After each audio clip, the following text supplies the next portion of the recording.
पाप, पिए तो पाप, और उठते बैठते पाप, सोते सोए सपन में भी हम पाप का पूरा सोचता रहे, और अब नींद आए जैसे भी उठे तो वैसे ही पाप में लगे। वो होता है पाप।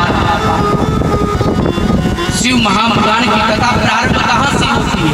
मातंगी में कथा किसकी आती है? सबसे पहले मातंगी में कथा आती है देवराज ब्राह्मण, और गणिकाओं की वेश्याओं की कथा से शिव महापुराण प्रारंभ होती है। गणिका वेश्या क्या है? अगर जीवन में उतारे तो भागवत में भी कथा आती है। गणिका जो दत्तात्रेय जी महाराज ने 24 गुरु बनाए थे, उनमें से एक वेश्या को भी गुरु माना। और वेश्या देखा जाए तो हमारे जीवन में एक प्रकार से गुरु होती है। बताऊं कैसे होती है?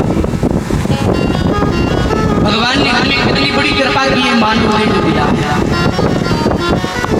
अपने सतयुग में जीव की आयु थी 1 लाख वर्ष, त्रेता में 10,000, द्वापर में 1000 और कलयुग में 100।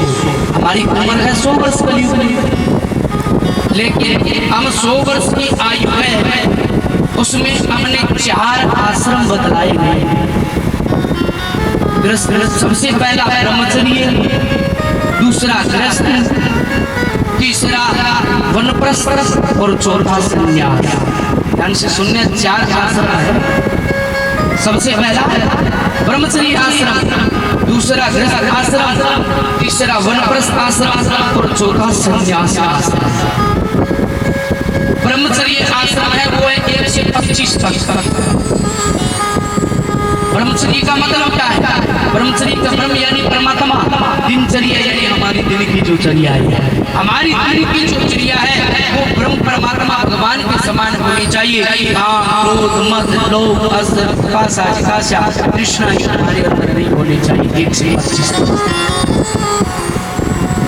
यानी हम शुद्ध हो, हमारी 1 से 25 तक ब्रह्मचारी का नियम पालन करें। उनके बाद 25 से 50 गृहस्थ आश्रम। सबसे बड़ा आश्रम कौन सा है? सबसे बड़ा आश्रम गृहस्थ आश्रम है। गृहस्थ आश्रम से बढ़कर के कोई आश्रम नहीं है। जितने भी मंदिर, धर्मशालाएं और गौशालाएं, जितने भी संत महात्मा हमारे आश्रम सब चलते हैं, सब गृहस्थ आश्रम गृहस्थियों से चलते हैं।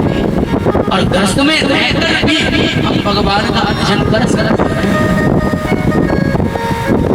लेकिन विचार करो, 1 से 25 ब्रह्मचर्य, 25 से 50 गृहस्थ यानी गृहस्थी का भोग वो भोगना चाहिए, और बाद में 51, 52 यानी वन में चले जाना चाहिए। लेकिन हम कलयुग की जीव है, वन में तो नहीं जा सकते। बोले तो मेरे के करना चाहिए। और चौथा है वो है संन्यास, विचित्र से सोता। अब बताओ, हमने संन्यास ले सकते हैं क्या?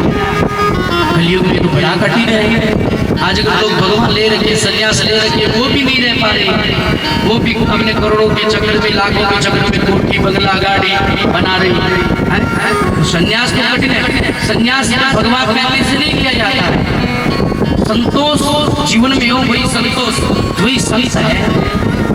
और आजकल कलयुग में कोई संतोष, शांति आधार कार्ड में मिल जाए तो अलग बात है, बाकी तो किसी के जीवन में है। संतोष, शांति कोई आधार कार्ड में मिल जाए तो अलग बात, बाकी तो है। लेकिन कंगाल कहे धनवान सुखी, धनवान कहे सुख राजन को, राजन कहे चक्रवर्ती सुखी, चक्रवर्ती कहे सुख इंद्र को, इंद्र कहे राम सुखी, राम कहे सुख संतन को, संत कहे संतोष सुखी। सुंदर दास विचार कंगाल व्यक्ति के पास जाओगी